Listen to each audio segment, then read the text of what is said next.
السلام عليكم ورحمة الله وبركاته. الحمد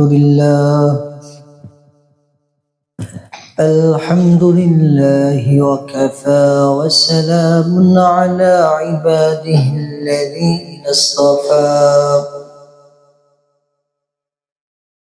أما بعد فأعوذ بالله من الشيطان الرجيم. بسم الله الرحمن الرحيم. قل يا عبادي الذين أسرفوا على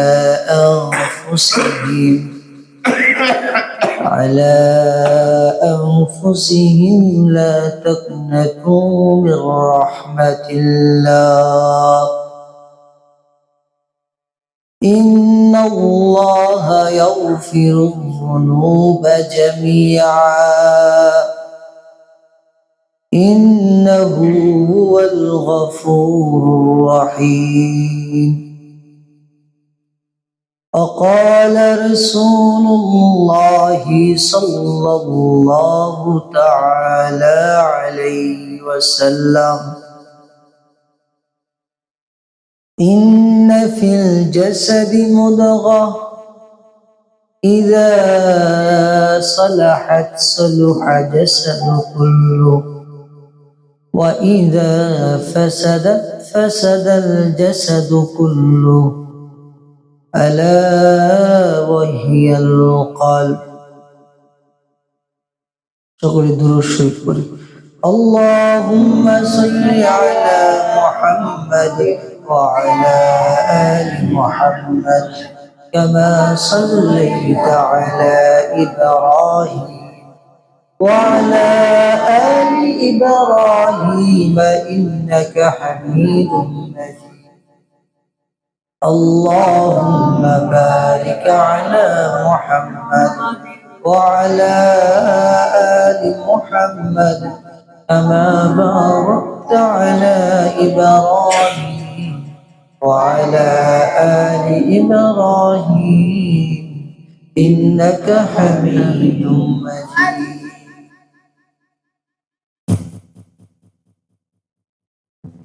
শালুয়া মিয়াবাড়ি জামে মসজিদের উদ্যোগে মাসিক আজকের ইসলাহি মজলিসে আল্লাহ তাআলা আমাদের সবাইকে আসার তৌফিক দিয়েছেন, এই জন্য অন্তর খুলে আল্লাহ পাকের শুকর আদায় করি আলহামদুলিল্লাহ।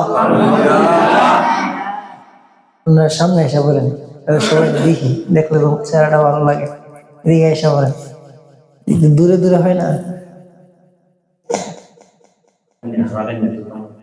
সামনে এসে বলেন সবাই। জৈমা বসলে শয়তানে ধোঁকা দিতে পারে না, আর এমন শীতের দিন, গরম না, আর ফাঁকা করে বসলে শয়তানে আইসা মাঝখানে বসবে, চাবি মারবে। তো ইসলাহি মজলিস এটা অনেক গুরুত্বপূর্ণ একটা মজলিস। ইসলাহ এই শব্দের অর্থ হলো সংশোধন।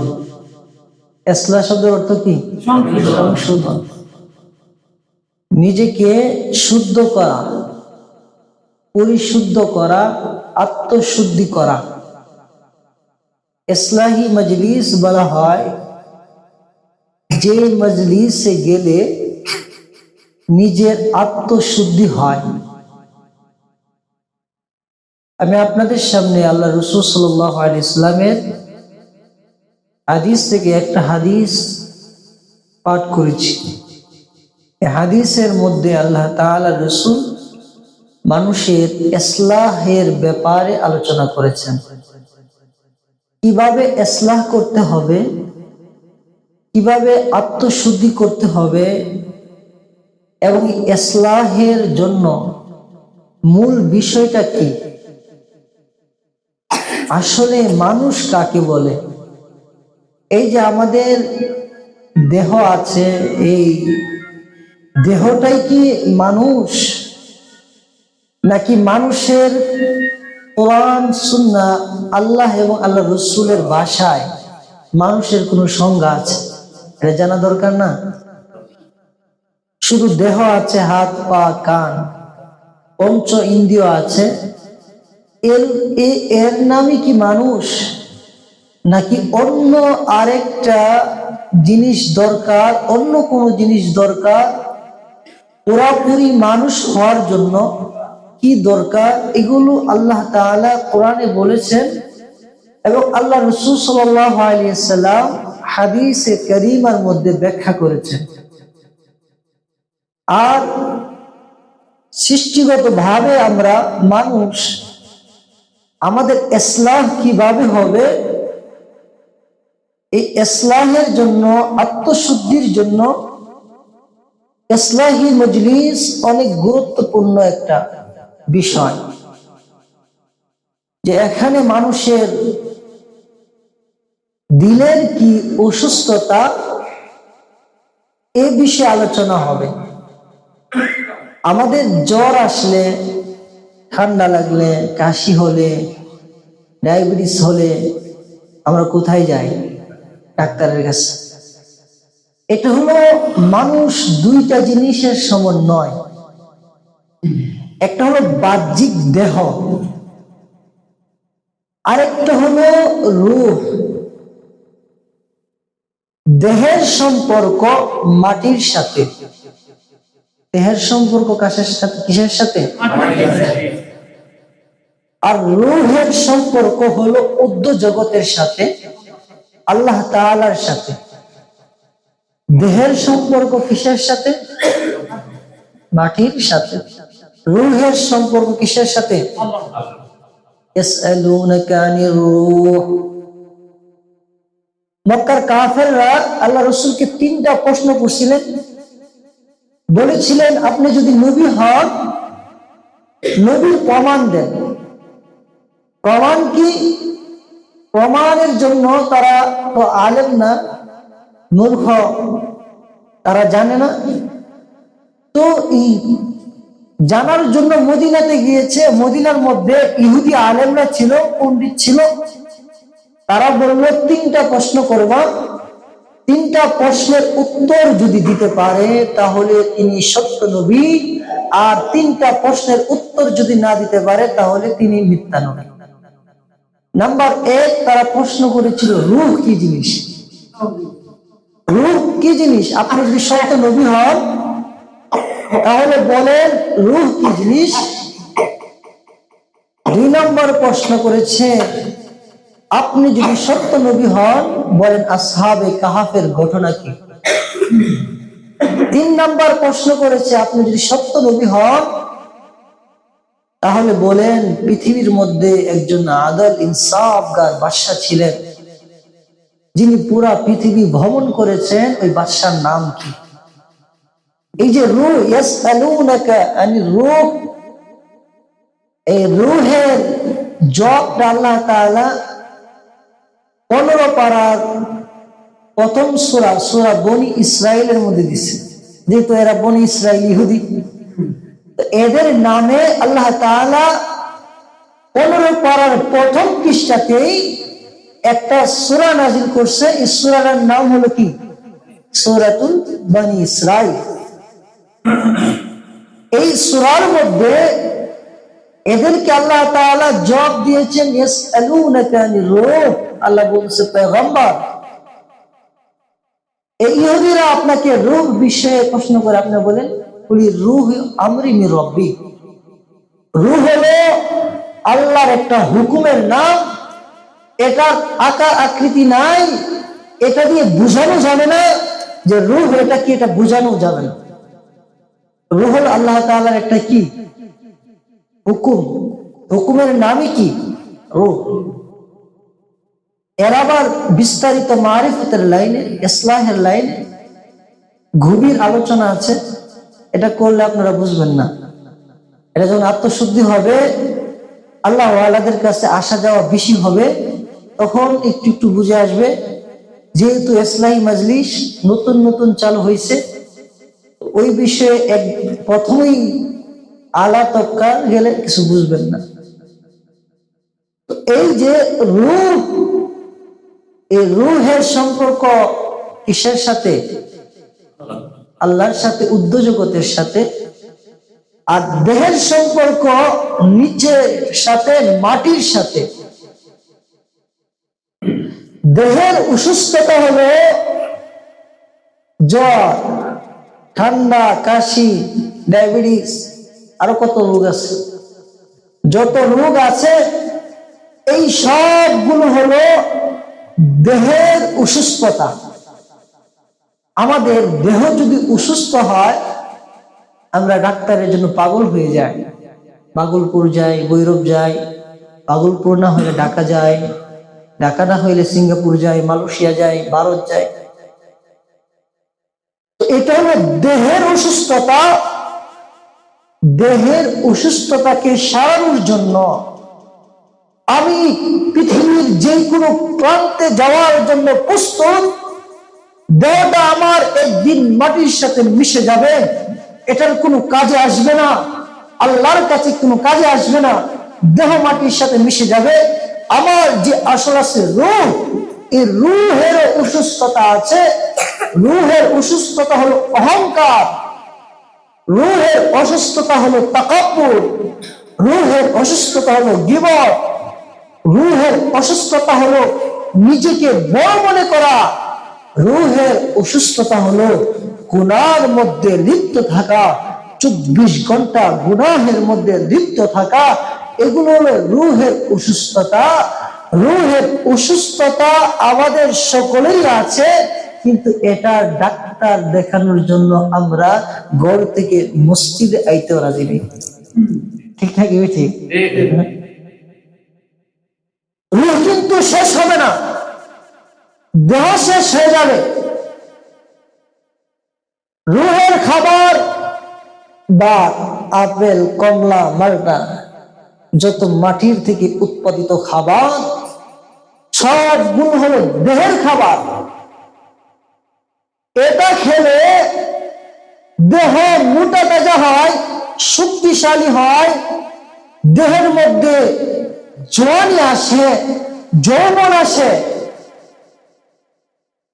রূহের খাবার হলো ইবাদত, আল্লাহ পাকের ইবাদত।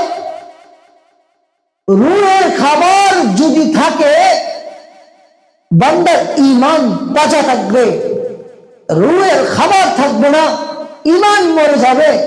দেহের খাবার ছাড়া মানুষ বাঁচতে পারে, কিন্তু রূহের খাবার যদি না থাকে মানুষ মরে যায়।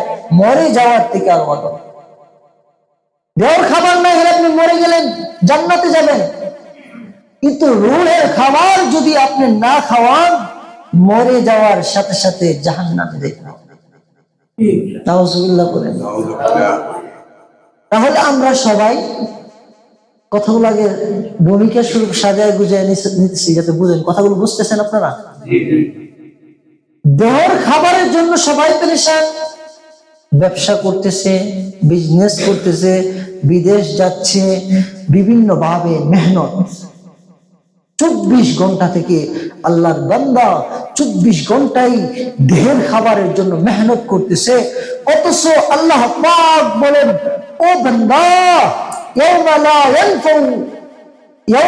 ইয়ানফাউ মালু ওয়ালা বানুন ইল্লা মান আতাল্লাহ বিকলবিন সালিম। ওই কিয়ামতের ময়দানে তোমার দেহ, তোমার ধন সম্পদ, তোমার সন্তান সন্ততি কোনো কিছু আমি আল্লাহর কাছে কাজে আসবে না। ইল্লা মান আতাল্লাহ বিকলবিন সালিম। আমি আল্লাহ পাকের কাছে একমাত্র পরিশুদ্ধ আত্মা, অর্থাৎ পরিষ্কার রূহ ওয়ালা, দিল ওয়ালা রূহ, আমি আল্লাহর কাছে কাজে আসবে। ইয়াওমা লা ইয়ানফাউ মালু ওয়ালা বানুন ইল্লা মান আতাল্লাহ বিকলবিন সালিম। কলবে সালিম বলা হয় পরিশুদ্ধ আত্মা, এটা আল্লাহর কাছে কাজে আসবে। মাল, সম্পদ, ধন এগুলো কোনো কাজে। তাহলে আমার দেহের খাবারের জন্য আমি 24 ঘন্টা ব্যয় করছি। এই দেহ মারা যাবে তো মাটির সাথে মিশে যাবে, পচে যাবে, শেষ হয়ে যাবে। মারা গেছে তো দেহ শেষ।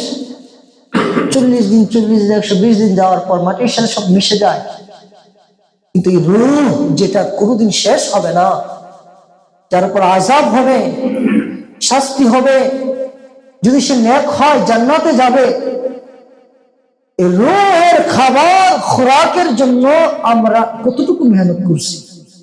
আমার জীবনে 24 ঘন্টা সময়ের মধ্যে আমি রূহের খাবার কামাই করার জন্য কতটুকু মেহনত করলাম।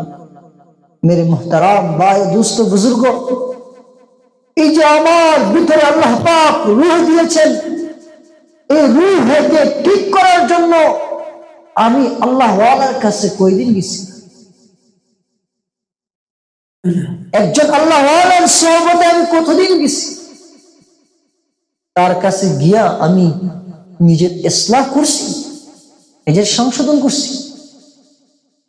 আল্লাহ ওয়ালাদের কাছে যাওয়ার দ্বারা নিজের আত্মশুদ্ধি হয়, ইসলাহ হয়, নিজের অহংকার অহমিকা, আমি যে বড়, আমি কতটুকু বড়, এটা আল্লাহ ওয়ালার সোহবতে যাইলে বুঝে আসে। এই জন্য আল্লাহ তাআলা বলেন, আলা আউলিয়া আল্লাহি লা খাউফুন আলাইহিম ওয়া লা হুম ইয়াহজানুন।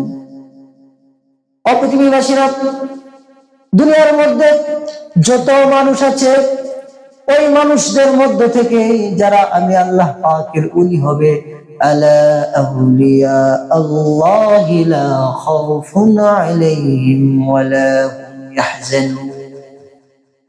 যারা আমি আল্লাহর ওলি হবে, আমি আল্লাহ পাকের বন্ধু হবে, তাদের কোনো ভয় নাই, চিন্তা। আল্লাহ পাকের ওলি যারা, তাদের কোনো ভয় নাই, চিন্তা। আল্লাযীনা আমানু, আল্লাহ পাক বলতেছে আমি আল্লাহ পাকের ওলি কারা? ওলিদের 1 নম্বর গুণ আল্লাযীনা আমানু। 1 নম্বর গুণ হলো আমার ওলি ঈমান আনবে, তার প্রতি আমি আল্লাহর প্রতি ঈমান থাকবে, এবং সে আমি আল্লাহকে ভয় করবে। ওলিকে যে আমি আল্লাহর প্রতি ঈমান আনবে এবং আমাকে ভয় করবে, যার মাথা থেকে পা পর্যন্ত গোটা দেহ আমি আল্লাহ পাকের হুকুমে চলবে, রাসূলের তরিকায় চলবে, আল্লাহ পাকের হুকুম বাস্তবায়ন করবে, মুহাম্মদুর রাসূলুল্লাহ সাল্লাল্লাহু আলাইহি ওয়াসাল্লামের তরিকায়, সে হলো আল্লাহর ওলি। সে হলো আল্লাহর কি ওলি। এজন্য আল্লাহ বলেন, আমার ওলি যারা হইবা, আলা আউলিয়া আল্লাহ লা খাউফুন আলাইহিম ওয়া লা হুম ইয়াহজানুন। ওরে দুনিয়ার মানুষেরা শুনে রাখো, আমি আল্লাহ পাকের ওলি যারা হইবা, তাদের কোনো ভয় নাই, কোনো চিন্তাও নাই। হাদিসে কুদসির মধ্যে আল্লাহ বলেন, যারা আমার ওলি হবে, ইয়াদি ইয়াদুল্লাহ, আইনি আইনুল্লাহ, যারা আমি আল্লাহর ওলি হবে, তাদের চোখটা আমি আল্লাহর চোখ হয়ে যায়। আল্লাহু আকবার বলেন। আইনি আইনুল্লাহ, ইয়াদি ইয়াদুল্লাহ, আরে তার হাত তো আমি আল্লাহ পাকের হাত, তার চোখ তো আমি আল্লাহর পাকের চক্ষু। সে হাতটা ধরে তো আমি আল্লাহ পাকের হাতটা ধরে, সুবহানাল্লাহ, দেখে তো আমি আল্লাহ পাকের চোখ দিয়া দেখে, হাতে তো আমি আল্লাহ পাকের চোখ দিয়ে হাঁটে। এর ব্যাখ্যা কি? প্রত্যেকটা এক একটা করে উদাহরণ দিতেছি। যে চোখটা আল্লাহর হয়ে যায়, অর্থ কি? যে আল্লাহর ওলি হয়ে যায়, ওই চোখ দিয়া কোন বেগান আমার দিকে তাকায় না, ওই চোখটা আল্লাহ পাকের নাফরমানির মধ্যে লিপ্ত হয় না। এটা আল্লাহ বলছেন, বান্দা তার চোখ আমি আল্লাহর চোখ হয়ে যায়। আল্লাহর চোখ তো নাই, কিন্তু আল্লাহ কেন বললেন? অর্থাৎ আল্লাহ বুঝাইছেন আমি আল্লাহ যেরকম কোনো গুনাহ করি না, আমি আল্লাহ যেরকম পুত পবিত্র। যারা আমি আল্লাহ পাকের ওলি হইবে, তারা এরকম পবিত্র হয়ে যাবে। আল্লাহু আকবার। আর তাদের চোখটা আসলে এরকম পাওয়ালা চোখ। মদিনার মসজিদে খলিফাতুল মুসলিমিন ওমর বসা, মদিনার মিম্বরে বৈশা ওমর রাদিয়াল্লাহু তাআলা আনহু প্রায় 500 থেকে 1000 কিলোমিটার দূরে শামের মধ্যে যুদ্ধ হয় মুসলমানের সাথে। মদিনার মিম্বরে বৈশা ওমর বলেছে, আইয়ুল জালাল, এই যে যুদ্ধ হয় মদিনা থেকে প্রায় 500 কিলোমিটার দূরে হবে ওই শাম সিরিয়া। ওমর মদিনা থেকে ওমর তাদেরকে সতর্ক করে বলে, পাহাড়ের গুহার মধ্যে গিয়ে আশ্রয় নাও, পিছন দিক দিয়ে কাফের আক্রমণ করবে। কাফেলা যখন আসে, কাফেলা বলে, ওমর রাদিয়াল্লাহু তাআলা আনহু মদিনার মিম্বর থেকে যে বলছে, এই তোমরা পাহাড়ের গুহার দিকে আশ্রয় নাও, পিছন দিকে তারা আক্রমণ করবে। এই যে সামনে আমি বলতেছি, আপনারা যেভাবে শুনতেছেন আমরা এরকম ভাবে শুনছি। সুবহানাল্লাহ, আসতে বলে সামনে কথা বলে যেভাবে শুনি আমরা এইভাবে শুনছি। মদিনা থেকে ডাক দিস, এটা হলো আল্লাহর মুখ। যেরকম দামি হয়ে যায়, যে মুখ দিয়া কত বাইর হইতে দিন আল্লাহ পাক কবুল করতে দিই নাই। সুবহানাল্লাহ, মুখ দিয়া কত বাইর হইছে আল্লাহ কবুল করে নিছে। কারণ কি? এটা আল্লাহর মুখ, আল্লাহর মহব্বতের গাড়ি। আল্লাহ ওয়াল্লাযীনা আমানু আশাদ্দু হুব্বান লিল্লাহ। আর জমিনের মধ্যে এরকম কিছু মানুষ আছে যারা আমি আল্লাহরে সবথেকে বেশি ভালোবাসি। আল্লাহু আকবার। এজন্য মাঝে মাঝে বলা, আল্লাহ আমি না তোমারে অনেক ভালোবাসি, আল্লাহ আমি না তোমারে অনেক ভালোবাসি। বলেন না, আল্লাহ আমি না আপনারে অনেক ভালোবাসি। মহব্বতে বলা, আল্লাহ আল্লাহ আমি না আপনারে অনেক ভালোবাসি, আল্লাহ আমি না আপনারে অনেক ভালোবাসি। চোখ তো বন্ধ করে, চোখ দিয়ে পানি আন, চেষ্টা করো, আল্লাহ আমি না আপনারে অনেক ভালোবাসি, আল্লাহ আমি না আপনারে অনেক ভালোবাসি। আরে দুনিয়ার মধ্যে যখন একটা পুরুষ একটা মেয়ে বলে আমি তোমার ভালোবাসি, এখন তো গুনাহ ডিজিটাল ভাবে গুনাহ হয়, আমরা মুরব্বীরা বুঝি না। ইহুদি খ্রিস্টানরা ডিজিটাল ভাবে যুবকদেরকে গুনাহ করাইতেছে, এটা যুবকরা বুঝো না। বলে গুনার নাম দিছি ডিজিটাল ভাবে। প্রথম বলছে ইপ্রিলিং, এটা বুঝে না, মুরব্বীরা বুঝে হয়েছে। এরপর বলছে প্রেম ভালোবাসা, এটা তো সবাই বুঝে। এখন এটা ডিজিটাল শয়তানে কয়, এটা প্রেম ভালোবাসা যদি কয়ে করছে তাহলে তো বুঝে নেবে এটা ডিজিটাল একটা নাম দেওয়া দরকার। ডিজিটাল নাম কি দিছে? ডিজিটাল নাম দিছে আমি আর ক্রাশ খাইছি। ডিজিটাল নাম কি? ক্রাশ খাইছি, মানে প্রেমে মরছে। ক্রাশ খাইছে মানে কি করছে? যুবক যুবতীদেরকে এই যে তোমাদের কলম, যে কলমটাকে পরিষ্কার করতে হবে, এই কলমকে নাপাক করার লিগে আমি ডিজিটাল ভাবে তোদেরকে গুনাহ করাবো। এই একটা ডিজিটাল গুনাহ হলো ক্রাশ খাইছে, মানে আমি তার প্রেমে পড়ছি, নাজায়েজ সম্পর্কে জড়িত হয়েছি। বাপ চাচা মুরব্বী যারা আছে ওরা তো না বুঝে, এলাকার নাম ক্রাশ। আমি আর ক্রাশ খাইছি মানে আর প্রেমে পড়ছি, এরকম ক্রাশ বলা হয় এরকম প্রেমে পড়া যে তারে ছাড়া সে বাঁচবে না। নাউজুবিল্লাহ, এই শব্দ ব্যবহার করা যাবে?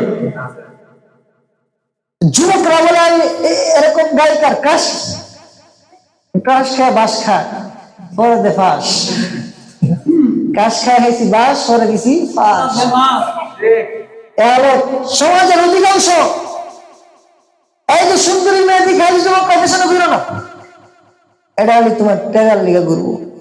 বাড়ি আছে কথা বলবো, সব লুটপাট করে খাইবো, ও তোমার বিয়া করুন, তখন বিয়া করতে দেবা, তখন পাখি আরেকটা লেউরো মারছে, পরে তুমি বাস খেয়ে দিবা ফাঁস, আর এত গিয়া আরামে ইন্ডিকা করতেছে।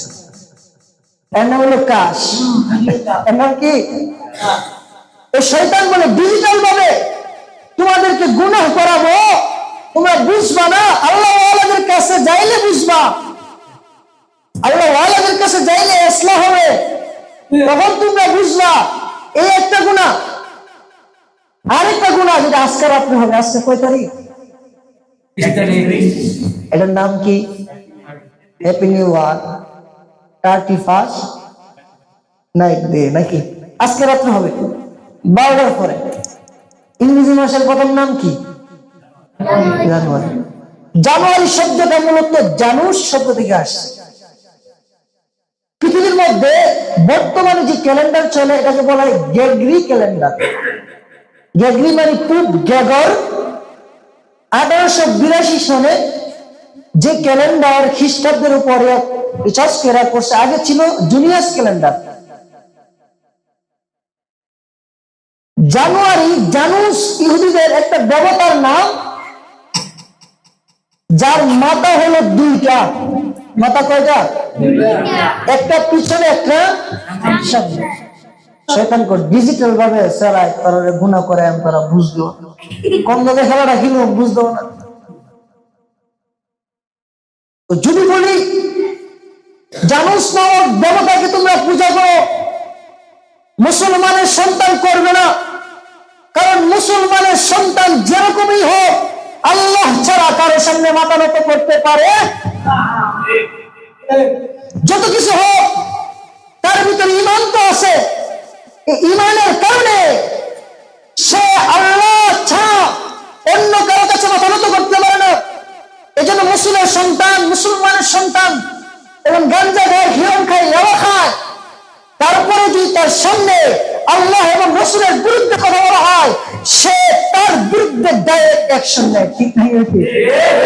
এই দেখবেন স্কুল কলেজ ভার্সিটির ছাত্র যখন আমার রাসূলের ইজ্জতের বিরুদ্ধে কথা হয় তখন গাঞ্জা খায়, গাঞ্জা জায়গায় গাঞ্জা রাখে, ইয়াবা খায়, ইয়াবার জায়গায় ইয়াবা রাখে, রাত শুতে যাবে বলে আমার রাসূলের বিরুদ্ধে কথা বলবে।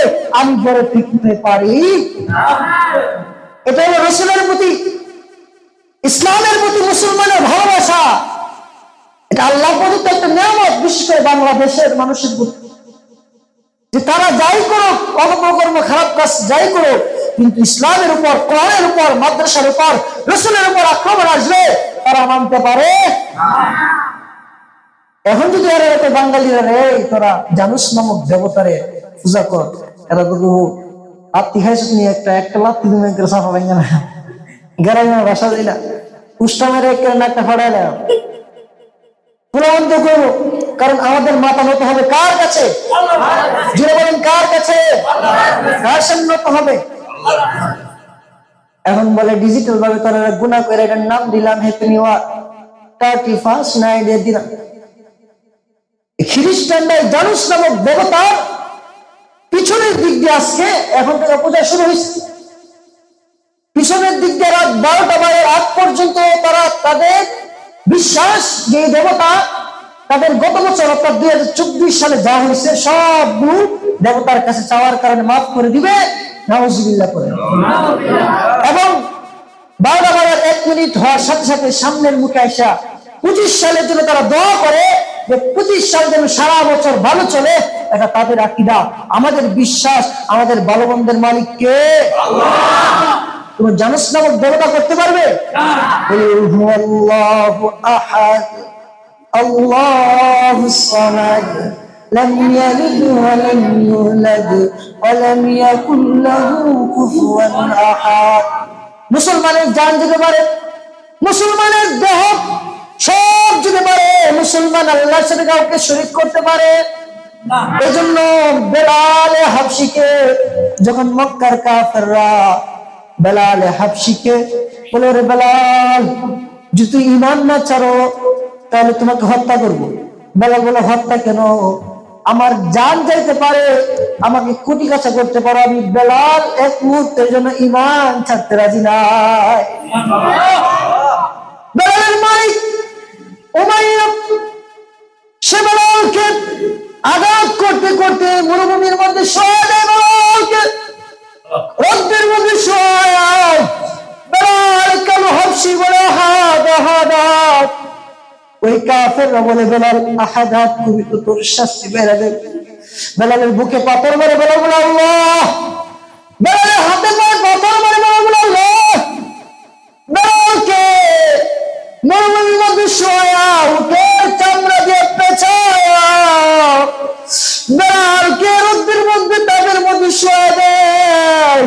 বেলালের পার থেকে রক্ত ঝরে, মাথা থেকে রক্ত ঝরে, হাত পা গুলো সব আলাদা হয়ে যায়।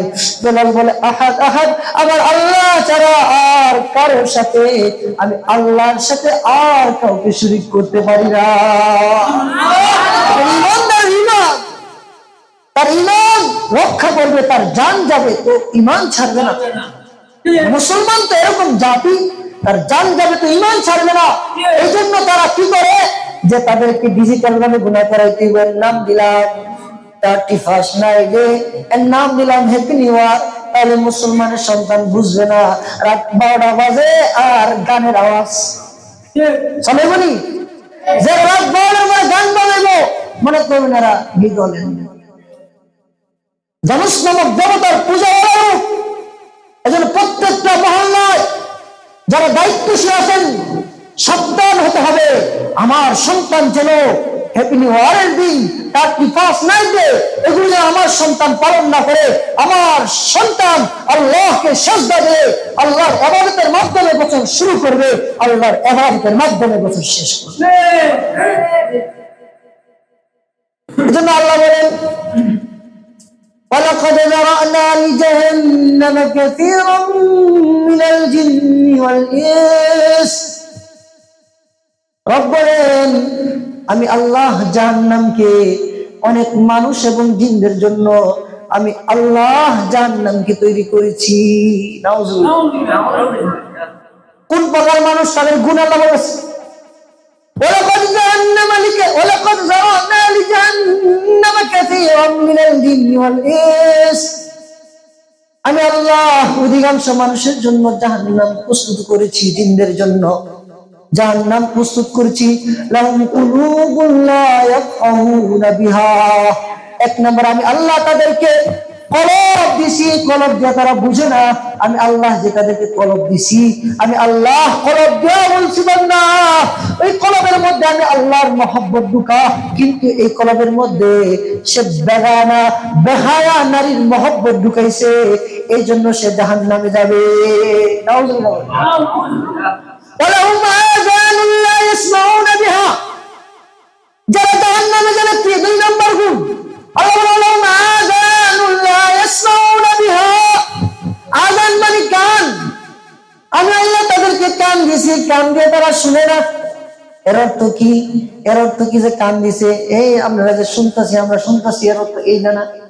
আমি আল্লাহ তারে কান দিছি। মসজিদের মধ্যে দৈনিক মুয়াজ্জিন ডাকে কয়বার? 5 বার ডাকে, হাইয়া আলাস সালাহ, হাইয়া আলাল ফালাহ। ওই দুনিয়ার মানুষেরা কল্যাণ চাও, তোমার ব্যবসায় বরকত নাই, বরকত চাও, মসজিদে আস। তোমার সন্তান কথা শুনে না, মসজিদে আস। তোমার স্ত্রী কথা শুনে না, মসজিদে আস। তোমার গাড়িটা নষ্ট হয়ে গেছে, মসজিদে আস। হাইয়া আলাল ফালাহ। কল্যাণ চাও তো হাইয়া আলাস সালাহ, নামাজের জন্য আস। ওরে বান্দা, সব কল্যাণ আমি নামাজের মধ্যে রাখছি। এই নামাজে দাঁড়াইবি, সিজদা দিবি, তো আমি আল্লাহ তোর সব কল্যাণের খাতা আমি আল্লাহ খুলে দেব। সিজদা দিবা তো কল্যাণের খাতা সব খুলে যাবে। সাহাবায়ে কেরাম সিজদাকে নিজের আসল মাকসাদ বানাইছেন, এই জন্য ওনাদের সব পেরেশান চিন্তা দুশ্চিন্তা সিজদার মাধ্যমে আল্লাহ তাআলা দূর করেছেন। সুবহানাল্লাহ। স্বামী মারা গেছে, স্ত্রীর কাছে খবর এসেছে, তোমার স্বামী তো মারা গেছে, দাঁড়া গেছে নামাজে, আল্লাহু আকবার বলে। আর আমাদের স্ত্রীরা বলে স্বামী মারা গেছে, ও মায়া গো, সেটার বাপ শেষ, আমার কেনা দেখবে, শিক্ষা দিত কি দিত না। সাহাবা মহিলা, স্বামী মারা গেছে, স্বামীর হায়াতের জিন্দেগি শেষ, মহিলা কান্দে না, নামাজে দাঁড়ায়, আল্লাহু আকবার বলেন না। নামাজ কেমন বানাইছে, স্বামী নাই, নামাজে দাঁড়াইছে, নামাজে দাঁড়ায় বলতেছে, আল্লাহ আমার স্বামীটা মারা গেছে, কিন্তু আল্লাহ আমার ছোট ছোট 2টা বাচ্চা আছে, এদেরকে দেখভাল করার মতো কেউ নাই মালিক, এখন যদি সে মারা যায় কে দেখবে? আল্লাহ বলে, বান্দি নামাজের মাধ্যমে চাইছ যখন জানি মারা গেছিল, আমি আল্লাহ তোর স্বামীরে জিন্দা করে দিলাম। মারা গেছিল, এরপরে আর 3-4 মাস বাঁচছে, আল্লাহ তাআলা এই বন্দির দোয়া এবং সবরের মাধ্যমে আল্লাহ তাআলা তাকে জীবিত করে দিয়েছে। সুবহানাল্লাহ। সাহাবায়ে কেরাম কিরকম ইয়াকিন, কিরকম বিশ্বাস। আরেক সাহাবী, তাদের ঈমান কি? এই ঈমানের জন্য ইসলামী মজলিস, এই যে কান আছে কান দিয়ে শুনে না, সাহাবী মসজিদে নামাজ পড়ে, আমার মায়েরা মনোযোগ দিয়ে শুনে, মসজিদে সাহাবী একা একা নামাজ পড়ে মাগরিবের নামাজ পড়ে, পিছনে নামাজ পড়ে চলে যায়। সবার শেষে নামাজে আসে, সবার আগে নামাজ থেকে বের হয়ে যায়। আল্লাহ রাসূল মসজিদ নববীর ইমাম খেয়াল করে মুসল্লিদের ব্যাপার, সবার শেষে আসে, সবাই পড়ে যায়। সাহাবীর বাড়ি থেকে রাসূল ডাক দিলেন, ব্যাপার কি, তুমি সবাই আগে আসো, শেষে আসো, সবার আগে চলে যাও, কারণ কি? সাহাবীর বাড়িতে আল্লাহ রাসূল গেলেন, সুবহানাল্লাহ বলেন। রাসূল কে করে সাহাবীর ডাক দেয়, একবার দুইবার তিনবার, সাহাবী জবাব দেয় না। আল্লাহ রাসূল নিয়ম হলো ঘরে যা। আমরা তো এই আরেকটা ইসলাম সামনে আসছে, অতুসাল্লিমু আলা আহলিহা, যখন তোমরা ঘরে প্রবেশ করো তখন তোমরা ঘরবাসীদেরকে সালাম দাও। ঘরে প্রবেশ করো তো ঘরবাসীকে সালাম দাও, ঘরে যাও স্ত্রীকে সালাম দাও। আমাদের স্বামীদের অবস্থা, আমি জামাই বউয়ের কেন সালাম দিই, সরো নাউজুবিল্লাহ কর। ছেলে বলে বাবার কেন সালাম দিই, আব্বার কি সালাম দেওয়া যায়? বাবা কয় ফুতের আমি কেন সালাম দিই, রসুল ভাইয়ের কি সালাম দেওয়া যায়? সবাই বলেন আসসালামু আলাইকুম ওয়া রাহমাতুল্লাহ। এর অর্থ হলো আল্লাহ তাআলা তোমার উপর শান্তি এবং রহমত বর্ষণ করুন। সুবহানাল্লাহ বলেন। আপনি কি চান না আপনার স্ত্রীর উপর আল্লাহ রহমত নাযিল করুন? আপনি কি চান না আপনার ছেলের উপর আল্লাহ তাআলা রহমত নাযিল করুন? তাহলে যে চায় তার স্ত্রীর উপর নাযিল আল্লাহ রহমত নাযিল করুন, সে সালাম বেশি দিবে না কম দিবে? সন্তানকে সালাম কম দিবে না বেশি দিবে? সালাম তো সমাজের মধ্যে বেশি প্রচার করা দরকার, যে সালাম বেশি বেশি দিবে তো সমাজের মধ্যে রহমত আসবে, ফেরেশতারা এসে মুসাফা করতে থাকবে, সালাম দিলে রহমত বাড়বে। আর আমরা কিন্তু হ্যালো ইতিহাস জানেন নি আপনারা? আমার শায়েখ মুহিউদ্দিন মাহমুদুল হাসান সাদ্দাম বারাকাতুহু হুজুর বলেন, হ্যালো যে বলে মোবাইলে, এরা আমি এটা নিয়ে গবেষণা করছি, গবেষণা করার পরে হেলোর একটা অর্থ হয় অগ্নি স্ফুলিঙ্গ, আগুনের কাণ্ড, অগ্নি শিখা। এক হেলো তো হয় বুঝায় এদিকে, আরেক হেলোর অর্থ কি হয়? আগুনের শিখা। আমি হলে হেলো, তার মানে হেলো হয়েছে আগুনের মধ্যে ফেরা মর। সুন্নাতের হেলো, সুন্নাতের আগে আসসালামু আলাইকুম রহমতুল্লাহ বলা যায় না যে আল্লাহ তোমার উপর শান্তি নাজিল করুক? যতক্ষণ কথা বলতে থাকবেন আল্লাহর রহমত নাজিল করুন। স্ত্রী স্বামীকে সালাম দেয় না, এখন যেটা বলতেছি ইসলামের কথা বলতেছি। স্বামী স্ত্রীকে সালাম দেয় না, আরে সালাম দিলে শোনো, সালাম বেশি দিবে। এটা হলো একটা। আরেকটা হলো পৃথিবীর মধ্যে যে বিজ্ঞানী মোবাইল বানাইছে, সে সর্বপ্রথম মোবাইল বানানোর পরে তার একটা প্রেমিকা ছিল, এই প্রেমিকার নাম ছিল হেলো। প্রেমিকার নাম কি ছিল? দুইটা মোবাইল বানাইছে, একটা বানিয়ে প্রেমিকার হাতে দিয়েছে আর বলেছে, কানে ধরেছে, বলে হেলো তুমি কোথায় আছো? আমি তো আছি তোমার হৃদয়ে। নাউজুবিল্লাহ করে। আপনার প্রেমিকার নাম কি হেলো? আমাদের ফোন দিয়ে এখন বাবিরও হেলো, মারেও হেলো, আর হেলো কইবেন? হেলো কইবেন আর হেলো কোন জন? হেলো অর্থ কি? এক্সেলেন্ট নাম বলি হেলো। হেলো বলা যাবে? ফোন দিয়ে আগে কি বলবেন? সবাই বলেন ঘরে ঢুকবেন তো কি বলবেন? ঘরে ঢুকবেন সালাম দিয়ে ঢুকবেন। আপনার সাথে যে শয়তান ঢুকতেছিল ঘরে, সে আর ঢুকতে পারবে না, পর্দা করে যাবেন। ঘরে যতক্ষণ থাকবেন এতক্ষণ আল্লাহ পাকের রহমত আর সাকিনা বর্ষণ হতে থাকবে। ইসলামের প্রত্যেকটা বিধানের মধ্যে শান্তি আর শান্তি। সমাজে ব্যাপকভাবে সালামের প্রচলন করুন। মোবাইল ধরে বলেন হেলো না, আসসালামু আলাইকুম ওয়া রাহমাতুল্লাহ। তিনবার দেন আসসালামু আলাইকুম ওয়া রাহমাতুল্লাহ, তিনবার জবাব নাই, চোখ ফোন খাইটা দেন। তা আমরা ফোন ধরে কি কই? হ্যালো একটা বার। আজকে থেকে হ্যালো বাদ দিব তো ইনশাআল্লাহ, বাদ দিব তো ইনশাআল্লাহ। এটা হলো একটা ইসলাম। আবার 2 নম্বর ওষুধ দেয়, আরেকটা হলো সেটা বা একটা হলো হ্যালো বা আরেকটা 2 নম্বরে স্লা। আপনার ভাবি আছে না নাই? ভাবি মার মতো, ভাবি মার মতো, হ্যাঁ বোনের মতো। ভাবিরে দেখুন যাইব, ভাবিরে দেখুন যাইব। ভাবির সাথে পর্দা করা কি? সমাজে বর্তমানে যত গুনাহ হয় ভাবি আর দেবরের মাধ্যমে সবচেয়ে বেশি বড় গুনাহ হয়। স্বামী বিদেশ গেছে, আমার বউটারে তোমার কাছে আমানত রেখে গেলাম, বাজার টাজার দিয়ে 1 মাস 3 মাস বাজার করে পরের মাস লেবাগে পরে বেড়া বেচারা বিদেশ থেকে কামলে কামলে লাভ হইব কি? মাল তো লিয়ে গেছে আরেকবার, কামলে লাভ হবে না। আজই সতর্কতা, ভাবির সাথে পর্দা করতে হবে, মামাতো বোনের সাথে পর্দা। এই মামাতো বোনের লোক পর্দা করবো না, করতে না, হুজুর দিয়ে আজকে সব বেড়ালে যাচ্ছে। মামাতো বোনের সাথে পর্দা করতে হবে, চাচাতো বোন, চাচাতো বোন, খালাতো বোন, তালাতো বোন, প্রতিবেশী বোন, স্কুল বোন, বান্ধবী বোন, সবার সাথে কি মেয়ে মানে পর্দা। মেয়েদের সাথে পর্দা করতে হবে, আল্লাহ তাআলার বিধান। আর স্বামী স্ত্রী তাদের মহব্বত, স্ত্রী স্বামীকে দেখবে, কেন দেখবে?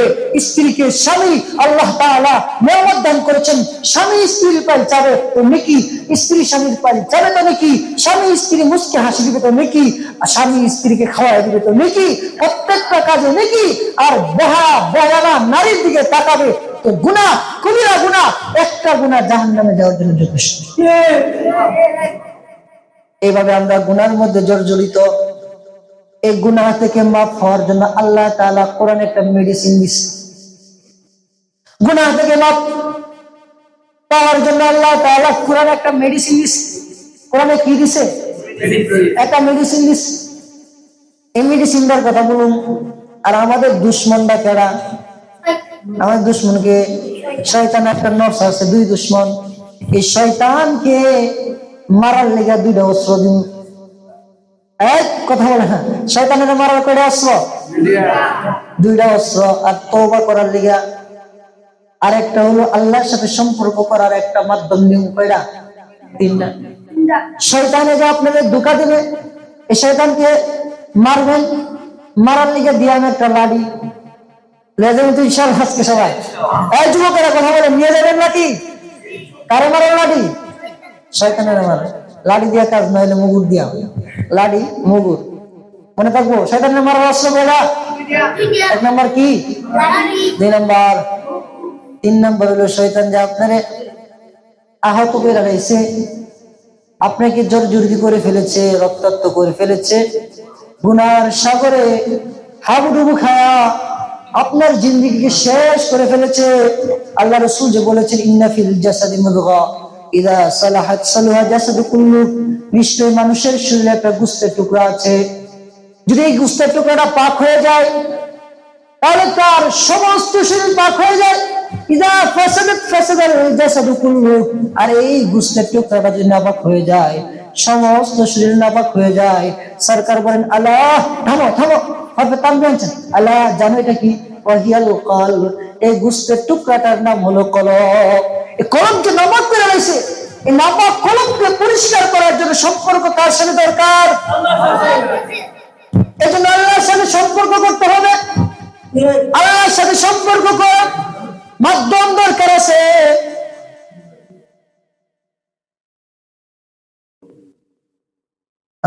আমার কয় মিনিট পর্যন্ত আলোচনা বসে নেই। আল্লাহর সাথে সম্পর্ক করার মাধ্যম আছে।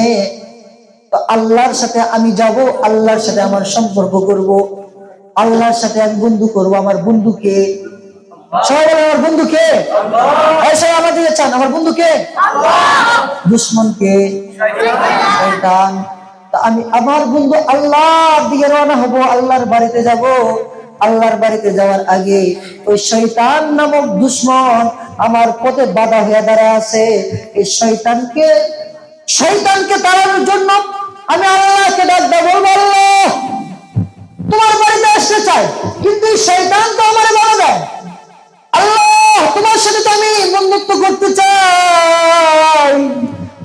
শয়তান তো আমার বাধা দেয়, মাওলা তোমার সাথে কিভাবে বন্ধুত্ব করব? আল্লাহ বলে, ও আমার বন্ধু, আমার বাড়িতে আইবি, শয়তান তোরে বাধা দেয়, আমি আল্লাহ তোরে ওষুধ দিলাম, একটা লাঠি দিলাম, এই লাঠি দিয়া শয়তানের আঘাত কর, শয়তান দফা মারতে মারতে দৌড়ইব। দফা বুঝেন? তাহলে ফাঁক, এটা উল্লেখ দফা, ফাঁক বললে সবাই হাসি মারে। বাচ্চাদেরকে শেখানো দফা, যেতে না বুঝে এই অবস্থা। আল্লাহ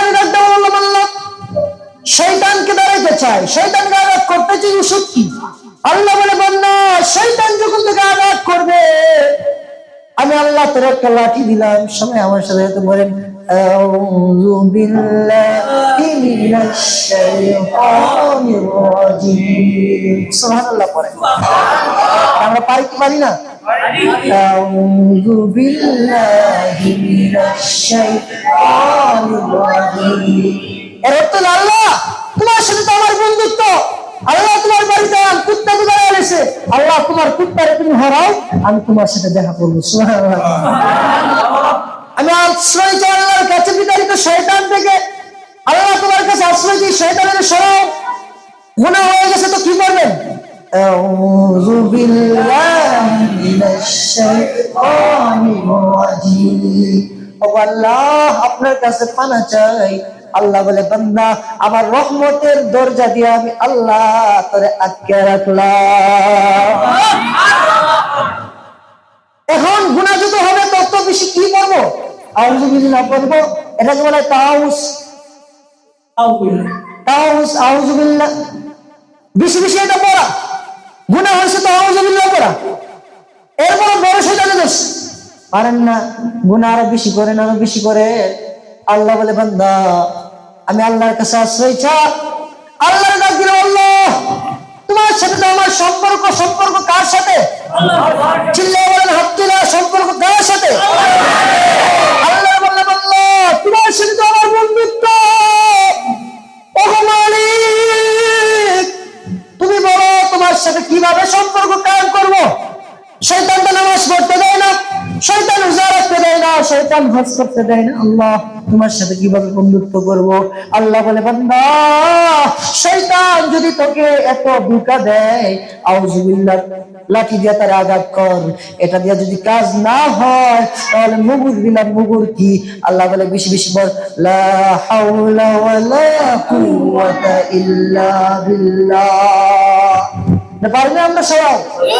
বেশি বেশি বল, লা হাওলা ওয়ালা কুওয়াতা ইল্লা বিল্লাহ। আল্লাহ আমার কোনো শক্তি নেই, সব শক্তির মালিক কে? আল্লাহ। সব শক্তির মালিক কে?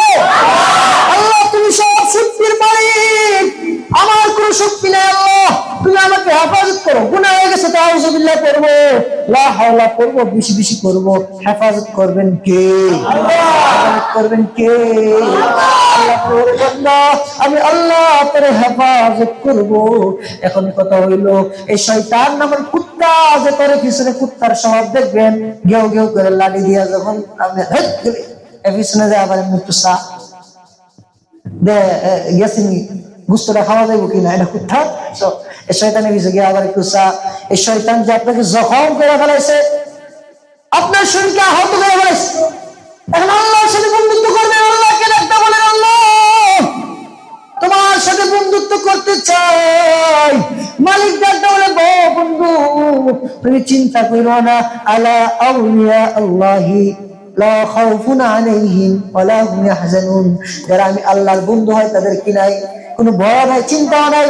বন্ধু চিন্তা করিও না, আমি আল্লাহ তোমার জন্য একটা ওষুধ রাখছি, একটা মলম রাখছি। এই মলমটা লাগাই। এই মলমটার নাম কি? তওবা। মলমটার নাম কি? জবানের মলমটার নাম কি? আল্লাহ তওবা করবি। আমি আল্লাহ কোরআনের মধ্যে মলমের অভাব রাখি নাই। আদমের মলম রাখছি, নূহের মলম রাখছি, ইদ্রিসের মলম, সালের মলম। প্রত্যেকটা মলম লাগাইবি বান্দা, আমি আল্লাহ তোরে কবুল করে নিব, তোর শরীরকে ভালো করে দেব।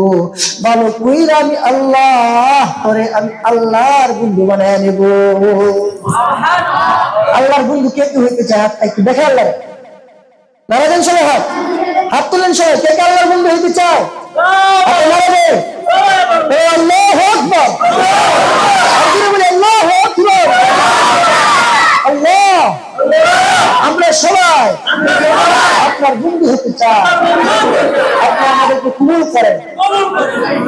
আমিন। আল্লাহর বন্ধু হওয়া। এখন যে তওবার দরজা রাখছে, আপনি তো জিনা করছেন, সারা জীবন গান শুনছেন, এখন কি করবেন? এই গান শুন না, সিনেমা দেখছেন, নারীর দিকে তাকাইছেন, আমার আল্লাহ কি আমার তওবা কবুল করবে কিনা?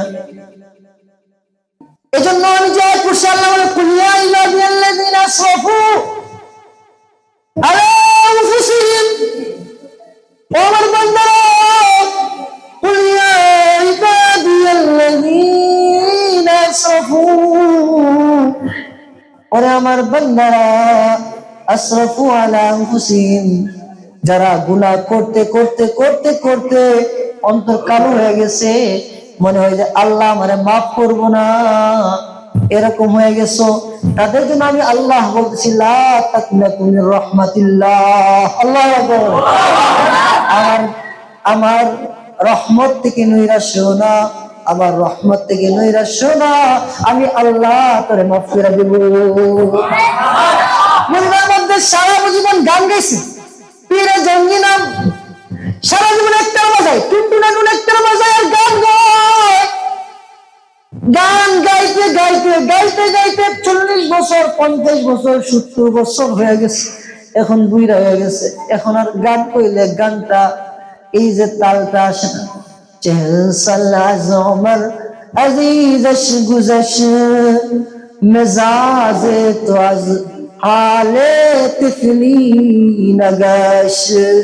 তোমার জীবনের 40টা বছর অতিবাহিত হয়ে গেল, সবাই দিকে চান, আপনার কথা বলতেছেন গেলে শয়তান এখানে বসে, সামনে আসেন, লা ইলাহা ইল্লাল্লাহ, সামনে আসেন, সামনে আসেন, ইল্লাল্লাহ, সামনে, সবাই সামনে আসেন, সামনে আসেন, এদিকে আসেন, এদিকে আসেন, ওর কাছে আসেন, কাছে আসেন সবাই, যুবক কাছে আসেন। লা ইলাহা ইল্লাল্লাহ। আগান আগান সবাই জিকির করেন, মাথা করেন, আগান লা ইলাহা ইল্লাল্লাহ, লা ইলাহা ইল্লাল্লাহ, মুহাম্মাদুর রাসূলুল্লাহ সাল্লাল্লাহু আলাইহি ওয়াসাল্লাম। পীরে জঙ্গি 70 বছর হয়ে গেছে, গান গাইতে গাইতে, একতারা বাজাইতে বাজাইতে 70 বছর যখন হয়ে যায়, ওই আল্লাহ পাকের বান্দার দিলে বুঝ আসে, এখন একতারা গান গায়, একতারার মধ্যে বাড়ি মারে, এখন আর সুর আসে না, গলা গলা গঞ্জন হয়ে গেছে, বুড়া হয়ে গেছে, এখন আর যুবক কালের গলা হয় না, যুবক কালের মতো টান দিলা আসে না। আগে মানুষ গান শুই না টাকা দিত, এটাই লাইডেলা টাকা দিত, নাইস দেখা দেখা এটাই লাইডেলা টাকা দিত। এখন তো সে বুড়া হয়ে গেছে, তার যৌবন নাই, তার গলার সুর নাই, মানুষ টাকা নেই, তারা বাড়ি মারে, আর মানুষ কি বাড়ি মারে, বুড়া হয়ে গেছে, এখন মানুষ আর কেউ তার গান শুনে না। এই বিদ্যা বয়সী শিল্পী একতারাডারে লয়া বুকে লয়া মদিনার কবরে চলে যায়, মদিনার কবরে জান্নাতুল বাকি, ওই কবরে যায়, ও আল্লাহ পাকের বান্দা আসমানের দিকে একতারাডারে হাতে লয়া আসমানের দিকে চেয়ে করল, জীবনে 70টা বছর মানুষের গান শুনেছি, মালিক এখন তোমার একটু গান শোনাই, মালিক এখন বুইরা কণ্ঠ হয়ে গেছে, কেউ তো আর গান শুনে না, কেউ টাকাও দেয় না, চলার মতো কোনো খাবার নেই, ক্ষুধার্ত অবস্থায় পেটটা পিঠের সাথে রেখে গেছে গো আল্লাহ, এখন তো আর কেউ গান শুনে না, আল্লাহ তোমার গান শোনাই, কবরস্থানে শুয়ে আসি, একটা বাড়ি আসছে, বাড়ি মাইরা বাইরে বলে গান শুনো, গান শুনো, বুড়া গলার গান কেউ শুনে না, মালিক যৌবনে বুঝি নাই আল্লাহ তুমি ছাড়া আর কেউ আপদ নাই। এই গান গাওয়ানেওয়ালা পীরে জঙ্গি একতারাডারে বাড়ি মাইরা বাইরে আল্লাহর গান শোনায়, আমার মালিকের আরশে আজিমের মধ্যে ভূমিকম্প এসে যায়, মালিক ওই পাগলার গান শুনে মালিকের ডাকতে বলেন, মালিক তোমার গান শোনাই। একটা কবর দেখে কবরের মধ্যে করতো, ওই কবরের মধ্যে শুয়ে একটা বাড়িটা বাইয়া বলে, আল্লাহ শুয়ে গেলাম, টাকা নাই পয়সা নাই, খাওয়ানোর মতো পেটে দেওয়ার মতো কিছু নেই। আল্লাহ যদি মারা যায় কবরেই মেরে দেবো, কাফন দাফনের দরকার নেই, গুনাহ করেছি মালিক মাফ করো। আল্লাহ আল্লাহকে ডাকতে বলে, আল্লাহ মাফ করো। আল্লাহ জামানার খলিফা ওমরকে ঘুমের করে স্বপ্ন দেখায়, আল্লাহ আকবার বলে। আল্লাহ ডাকতে বলে, তুই আরামে ঘুমাস, আর আমার বান্দা আমার বন্ধু কবরস্থানে ঘুরে খাতে। আমার বন্ধু আমার ওই 70 বছর গান গেছে, তার আল্লাহ কি কয়? আমার বন্ধু কবরস্থানে খুদার জ্বালায় কাঁদে উমর, আর তুমি গান কর, তুমি এখানে ঘুমাও, তাড়াতাড়ি যাও উমর, তাড়াতাড়ি উমর লাভ বেরোস। ওইটা মদিনার কবরস্থানে গিয়ে খুঁজে আল্লাহ বন্ধু কেনা জান্নাতুল বাকিতে যাও উমর খুঁজে দেখে কবরে কান লাইগা দেখে একটা বাঙ্গা কবরে একটা বিদ্যাশে। সারাটা জীবন মানুষের গান শুনেছি, মানুষের যৌবনের কণ্ঠের মধ্যে মানুষ বড় দাম দিছে, টাকা দিছে। আল্লাহ এখন বিরা হয়ে গেছে, আর কেউ দাম দেয় না, টাকাও দেয় না, পয়সাও দেয় না। আল্লাহ আল্লাহ তোমার কাছে দাঁড়া গেলাম, আল্লাহ তুমি আমার গান শুনো মালিক। তুমি যদি যাওয়ার মতো জায়গা নেই, তুমি যদি আমার তারা যাওয়ার মতো জায়গা নেই, আল্লাহ আমার গান শুনো, আমার কান লাগে আসবে। এই কবরস্থানে শুয়ে ওই পীরে জেঙ্গি গান শোনায় আল্লাহ রে। উমর ডাকতে বলে, কে? লাভ মেরা জানিস এই উমর শয়তানের ঘরে বয়। এই উমর আপনি এখানে বলে, বই পাওয়ার কোনো কারণ নাই, আমার মালিক দয়াল আল্লাহ তোমারে সালাম জানাইছে।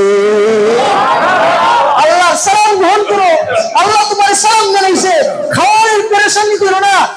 আল্লাহ আমারে বলছে বাইতুল মাল থেকে তোমার বাতানি নির্ধারণ হয়ে যাবে, যতদিন তুমি বাড়িতে থাকবা বাইতুল মাল থেকে তোমার খাবার নির্ধারিত হবে। ওই আল্লাহ যে আল্লাহ 70 বছরের গুনাহগারকে একবার আল্লাহকে আল্লাহ বলে ডাক দেওয়ার কারণে আল্লাহ মাফ করে দিয়েছেন, ওই আল্লাহ আছেন না? আজকে এই ইসলামী মজলিস থেকে আল্লাহকে ডাক দিয়ে বলতে পারেন, আল্লাহ যা গুনাহ করেছি আল্লাহ তুমি রহমান, তুমি রহিম, আমি গুনাহগার, আল্লাহ তোমার রহমান নামের উসিলায়, তোমার গফুর নামের উসিলায় আমাকে মাফ করে দাও। আল্লাহ বলে, বান্দা মাফ চাইতে দেরি, আমি রহমান নামটাই রাখছি। সুবহানাল্লাহ, মাফ করতে দিন না। এই জন্য যারা গুনার সাগরে হাবুডুবু আমরা খেয়েছি, আল্লাহর কাছে আজকে মাফ চাই, আল্লাহ গো আর গুনাহ করবো না, আল্লাহ মাফ করে দেন। আল্লাহ বলে, বান্দা মাফ চাইলেই আমি আল্লাহ মাফ করে দেবো। কেমন ভাবে মাফ করে? মাফ খায়া রুটি উড়া মাফ খায়া বউ এরকম দোকানে ফুলো আছে আমার দাদাফুল বউর মার করে মদ খাইছে মাতালে বউ এরকম মারে কো ও এরকম হোক আছে না নাই? মদ খাওয়া হালাল না হারাম? সিগারেট খাওয়া খাইনি চার ভাগনি যারা সিগারেট কেন সেরে দিবেন। এই জন্য আল্লাহওয়ালাদের একটা ঘটনা মনে করে গেছে। জিগর, আমাদের কবি জিগর রহমতুল্লাহ আলাইহি ছিলেন। আশরাফ আলী থানভী রহমতুল্লাহ আলাইহির কাছে কবি বড়, হিন্দুস্তানের অনেক বড় কবি ছিলেন কবি জিগর রহমতুল্লাহ আলাইহি। উনি আশরাফ আলী থানভী রহমতুল্লাহ আলাইহির কাছে গেছে। খাজা আজিজুল হাসান নাজুব রহমতুল্লাহ আলাইহি আশরাফ চরিত্র একটা কিতাব আছে, বিশাল বড়, এটা লিখছে। আশরাফ আলী থানভী রহমতুল্লাহ আলাইহির মুরিদ ছিলেন খাজা আজিজুল হাসান নাজুব রহমতুল্লাহ আলাইহি। উনি কিরকম আল্লাহর ওলি ছিলেন? উনি একদিন আশরাফ আলী থানভী রহমতুল্লাহ আলাইহির দরবারে বলতেছে, हर तमन्ना दिल से रखसत हो गई, हर तमन्ना दिल से रखसत हो गई, अब तो आजा, अब तो आजा, अब खलवत हो गई। अल्लाह অন্তর থেকে সব তামান্না, আশা, আকাঙ্ক্ষা সব দূর করে দিছি। আপনি নাকি যেই দিলে অন্যের ভালোবাসা আছে, যে দিলে অন্যের আকাঙ্ক্ষা আছে, এই দিনে না কিনলে আপনি যান না। সুতরাং আপনাকে পাওয়ার জন্য অন্তর থেকে সব মহব্বত বের করে দিলাম। আল্লাহ এখানে আসলাম, এখন অন্তর পুরো আপনার জন্য খালি। আল্লাহ আকবার বলে। ওই দিন পাও মেরে লাভ মেরে দাঁড়ায় গেছে, আর উনি রাখতে পারেন নাই। আগার মেরে 1 লাখ রুপিয়া হো তুই ঈশ্বর কি বিনিময় में খাজা को दे दो। যদি আমার কাছে 1 লক্ষ টাকা থাকতো, এই কবিতার কারণে আমি খাজাকে দিয়ে দিতাম। এত এসছিলেন খাজা আজিজ নজরুল রহমতুল্লাহ আলাইহি।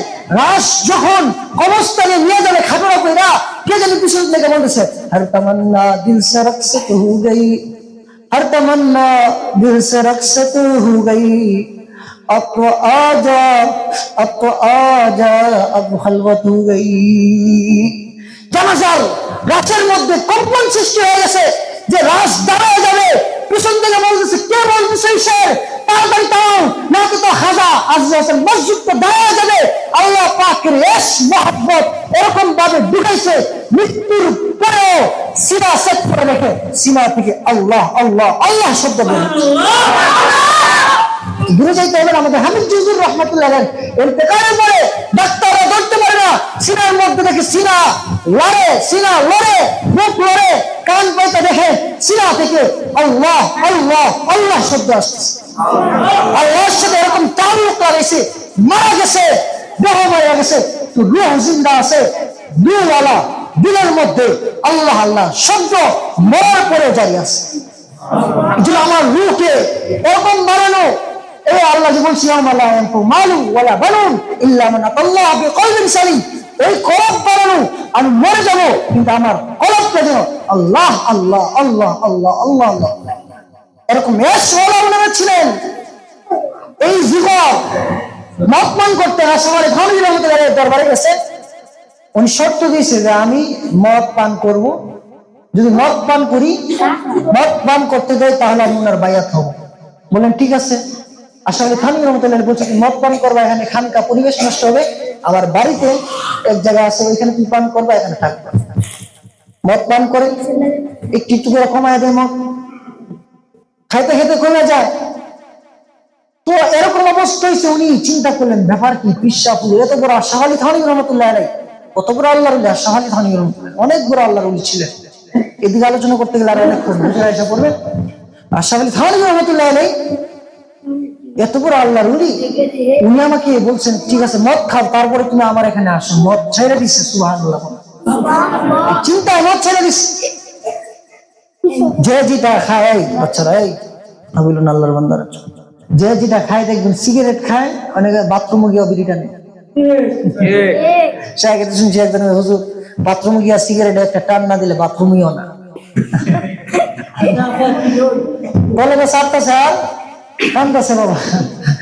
আর সিগারেট টান টান আগুন বাড়ি সামনে আই কত দূর দৌড়তালে ফালা যায়, আজ না দূর মরে ঘরে দূর নাউজুবিল্লাহ। এরকম আল্লাহর বান্দা আছে, বাথরুমে গিয়ে কি টানে, বিড়ি টানে। বিড়ি টানবেন না আপনি, বিড়ি টানে আপনার বউ, অনেক মেয়েরা আছে বিড়ির গন্ধ সহ্য করতে পারে না, এই মুখলে গেছেন সামনে সহ্য করতে পারে না, তাকে কষ্ট দিলেন আপনি। এই জন্য একটা একটা করে সাইরা দেন, হিসাব করেন কয়টা বিড়ি খান। বিড়ি 10টা খান, 9টা খান, 1 মাস 9টা খান, পরের মাসে 8টা খান, পরের মাসে 7টা খান, পরের মাসে 6টা খান, এরপরের মাসে 5টা খান। এরকম করে দেখবেন 1 মাসে 1 বছরে আপনার বিড়ি খাওয়া শেষ। সুবহানাল্লাহ। আস্তে আস্তে ছাড়েন, আস্তে আস্তে গুনাহ ছাড়ি আমরা, একসাথে যদি গুনাহ ছাড়া যাবে না, ছাড়তে পারবো না, আস্তে আস্তে ছাড়ি। এই যে আল্লাহর বান্দা মদ খাওয়া ছেড়ে দিছে, ডাক্তারে বলতেছে যে আপনি মদ খাইতে ছেড়ে দিছে, আপনি মারা যাবেন। বলছে যদি আমি মদ খাই তাহলে কয়দিন বাঁচবো? 3-4 মাস। আমি মদ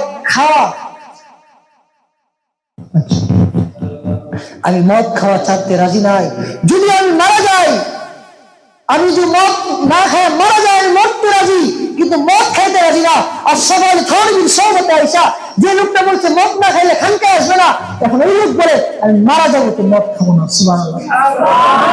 ইসলামী মজলিসের সাহাবাত আল্লাহ ওয়ালাদের সনদ। এই যে বলতেছিলাম মদ খাওয়া সেরা মারে কি কর, মনে আসেনি? মদ খাওয়া মারে কি কর, বউ রে কি কর, এই মদ খায়া মতের একটা বোতল গান বইতে গান কয় আর আড়ে, গান কয় আর আড়ে, একটা অনেক হলো ইসে বোতল দূরের থেকে আছে, এই ইমাম সাহেব আইতাছে, ওমর আইতাছে, সব কিছু দেয় না তো। ভাত খাইছে তো সব তো মস্তিষ্ক আর সব চলে গেছে সুক্কা।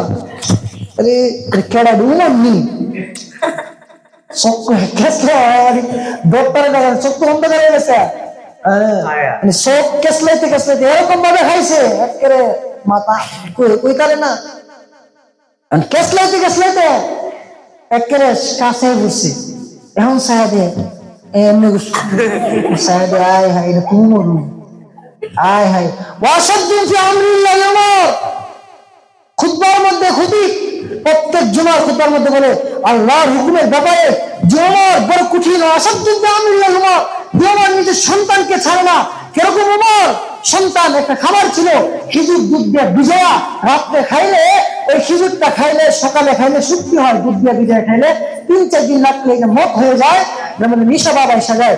ওমর রাদিয়াল্লাহু তাআলা ছেলে এই দুধ দিয়ে খেজুর ভিজায় রাখছে, সকালে খাইছে, খাইতে একটু দেরি হয়ে গেছে, নিশা নিশা ভাব হয়ে গেছে, ওমরের কাছে গেছে তোমার ছেলে তো মদ খেয়েছে নিশা খাইছে। এখন মহল্লার মধ্যে কিছু লোক আছে দেখবে ইমাম সাহেব নামে একটু বদনাম হয়েছে, তদন্ত করা বের বেশি করছে বিড়িলিয়া দিয়ে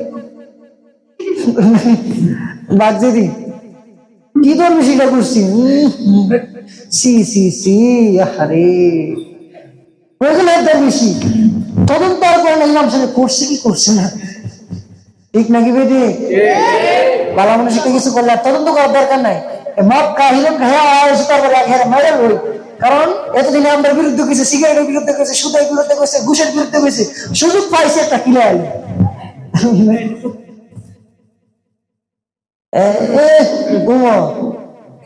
তো নিজের সন্তান খাইছে, নিজের বলা শুরু হয় না, মানুষের বলা আর না। এমন সন্তানের আর বিচার করতো না। ওমরের কানে এটা যায়, আমার বাবারা খলিফাতুল মুসলিমিন ওমরের কানে এটা যায়। ওমর বলে বিচার হবে, জুমার দিন বিচার হবে, সুবহানাল্লাহ, শুক্রবারে বিচার হবে, জুমার দিন বিচার হবে। জুমার নামাজের জন্য মদিনার সবাই এসে যায়, মদিনার লোকরা এসে যায়, জমা হয়ে যায়। বারিন্দার মধ্যে গাছের মধ্যে পিঠ বরাবর উমরের ছেলেকে বাইন্দা রাখছে। ওমর নামাজের শেষে বলে শোনো, আমার ছেলে মদ নাই না, মদের মতো হয়ে গেছে, ওটা খাইছে, তার শাস্তি হবে কি 80টা বেতের দুরা। ওমর লোক নির্ধারণ করছে তার 80টা বেত আঘাত করো। আমরা তো ওই যে বাদশার মেয়ের ছেলে, আমার মালিকের ছেলে, স্বজন প্রীতি অন্যায় করলো, দরকার নাই, এটা ছিল বাংলাদেশে, সব এখন গেছে। স্বজন প্রীতি জায়গায় জায়গায় কি স্বজন প্রীতি, আত্মীয় তুমি যা বলছো তাই করে। আমার চেয়ারম্যানের ছেলে মেয়ে 10টা মেয়ে বাড়ার সমস্যা নাই, চেয়ারম্যান সাহেবের ছেলে আরো 20টা মেয়ে বাড় দিবে না, আমরা চেয়ারম্যানের ছেলে 10টা 20টা কোনো কথাই না। অনেক কয়েকদিন আগে বাড়ছিল 100 মেয়ের ইজ্জত নষ্ট করে, আবার গর্বের সারাকে দিছে আমি 100টা মেয়ের সাথে তার সাথে সেক্স ফিজিক্যালি করছি। নাউজুবিল্লাহ। আমাদের সন্তানদেরকে গুনার দিকে এভাবে নিতেছে, গুনাহ করে গর্ব করে, জাহিলিয়া গর্ব করে আমি ফার্স্ট টাইম করছি, কি টাইম ফার্স্ট টাইম যাওয়ার নাম কামাইছি সেইটা না, ফার্স্ট টাইম করছে গর্ব করে নিতেছে। গুনার গর্ব আমাদের সমাজে হয়, এই সুদের উপর আমি একটা লাগাইছি, গুনার গর্ব করে, নেকের গর্ব নাই। এরকম লোক আছে না নাই? কম না বেশি? রাত 12টা পর্যন্ত দাঁড়ায় ক্রিকেট খেলা দেখছি, বাজি 200-1000 10,000 টাকা লাভ করছি, এরকম লোক আছে না? না, কম না বেশি? এরকম লোক থেকে সাবধান। যুবকরা যারা করেন আপনারা আস্তে আস্তে বিরত হবে, এগুলো জোয়া খেলা যাবে না, এগুলো জোয়া ধরা যাবে না, এগুলো ইসলাম হারাম করেছে। এই যে চাবুক লুইস, আমার বাবা চাবুক, ওই যে চাবুক ডাটা, সে চাবুক দেওয়া বাড়ি মারে। উমর দেখে উমর করে বাড়িটা হইছে না, সুবহানাল্লাহ। কান মেরে খলিফাতুল মুসলিমিন ব্যক্তি চাবুক চলে, সন্তানকে এরকম ভাবে বাড়ি উঠাইছে, মাংসগুলো উঠাইছে, বলে এইভাবে বাইরে। উমর বাইরেতেছে, কিছু বাড়ি দেওয়ার পরে সন্তান মারা যায়। সন্তান মারা যায়, তারপরে সন্তানকে ছাড়ে না। সন্তান অন্যায় করছে তো অন্যায়, তাকে ছাড় নাই। তুমি শরীয়তের হুকুম অমান্য করছো, তুমি আমার সন্তান হও, বাবা হও, তোমার ছাড়া নাই। আমার বাবা খলিফাতুল মুসলিমিন ওমর সন্তানকে এরকম ভাবে আঘাত করে, প্রতিটা আঘাত চামড়া বেরিয়ে আসে। স্ত্রী তো মায়া লাগে, ডাক্তার বলে তোমার হাতে ধরি পায়ে ধরি সন্তানের জিজিয়া আমি দিয়ে দেবো, আমার সন্তানকে মাফ করে দাও। উমর বলে স্ত্রী তোর থেকে আমার মায়া কম না, আমার মনের বিরুদ্ধে গেছে, আমি আমার তার ছাড়তে পারি না, সে আমার সন্তানও। কিছু বাড়ি দেওয়ার পর সন্তানটা মারা যায়। উমর থেকে জানাজা দিছে, কাফন করছে, কবর দিছে, কবর দেওয়া কবরের উপরে বাকি বেদ দিয়ে আঘাত করছে।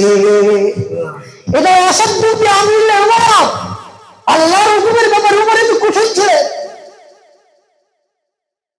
এখন সন্তানের কবরের মধ্যে বাড়ি দিয়ে এখন আমার কাজে আল্লাহ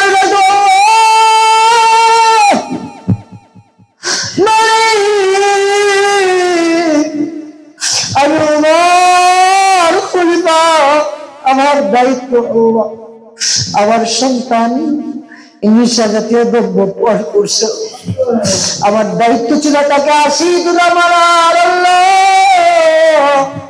আমি তারা মেরেছি, এখন চক্ষু দিয়ে বাড়ি জোরে কাঁদে আল্লাহ, কিন্তু আখিরাতের দুনিয়ার শাস্তি আমি দিয়ে দিছি। আল্লাহ তুমি আমার সন্তানকে আখিরাতের শাস্তি দিও না, আমার সন্তানকে তুমি দোয়া করে মাফ করে দিও। চলো না যে তার সন্তানকে ছাড় না, মা শব্দ দিয়ে আমিলি এমত করছে। মনে আছে নিও কি কইছিলাম, মনে আছে কি কইছিলাম? মত করে কি করে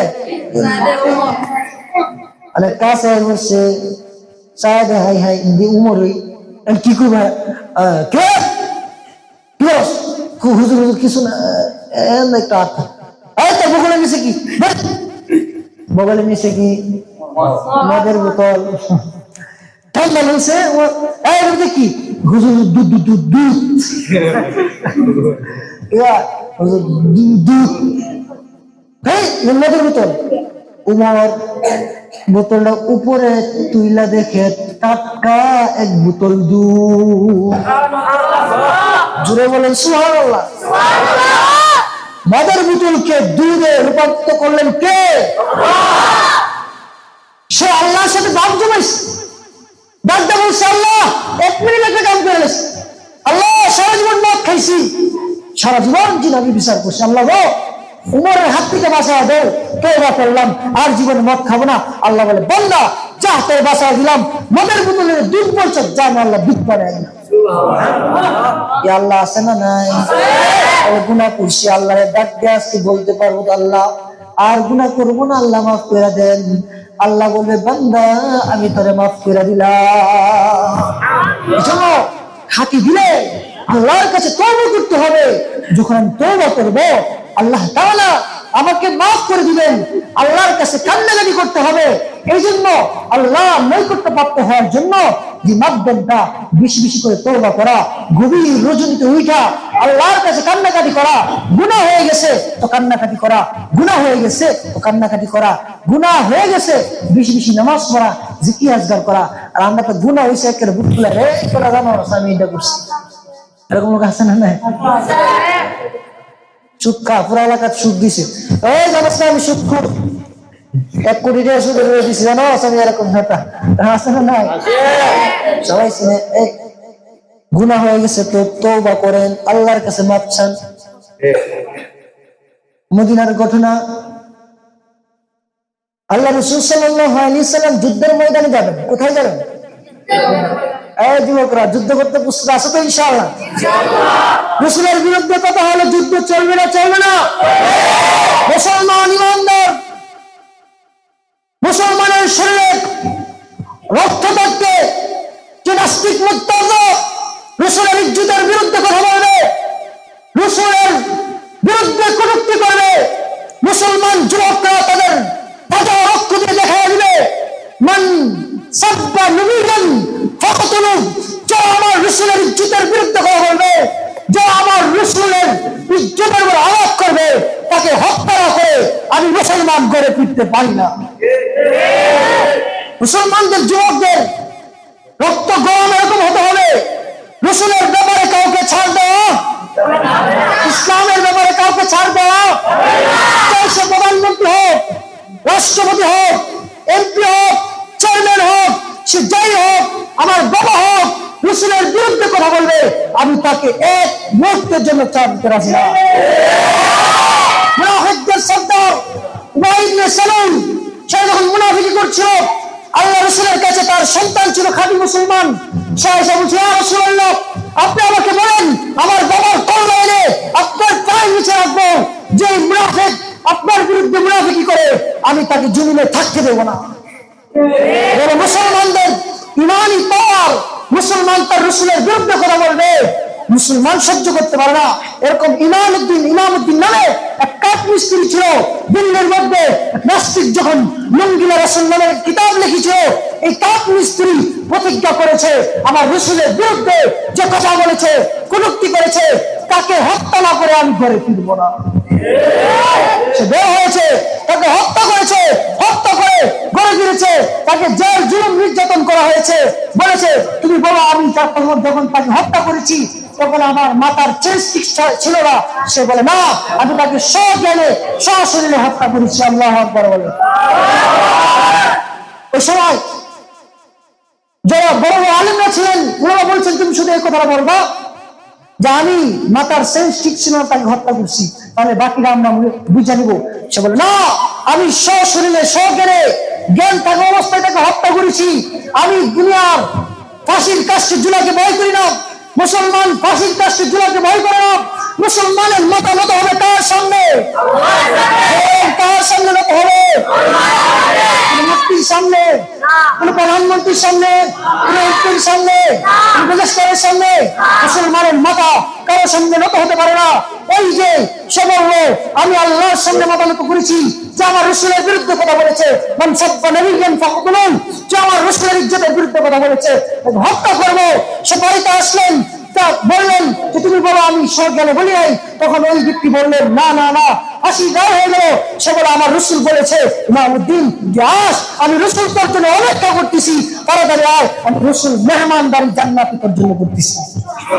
এই জন্য আমাদের ইমানকে সতেজ রাখতে হবে। আল্লাহ পাক তওবা করে আল্লাহর ওলি আমাদেরকে হওয়ার তৌফিক দান করুন। আলহামদুলিল্লাহ, অনেক কথা বললাম, সবাই আমাকে এবং সবাইকে আমল করার তৌফিক দান করুন। আসসালামু আলাইকুম।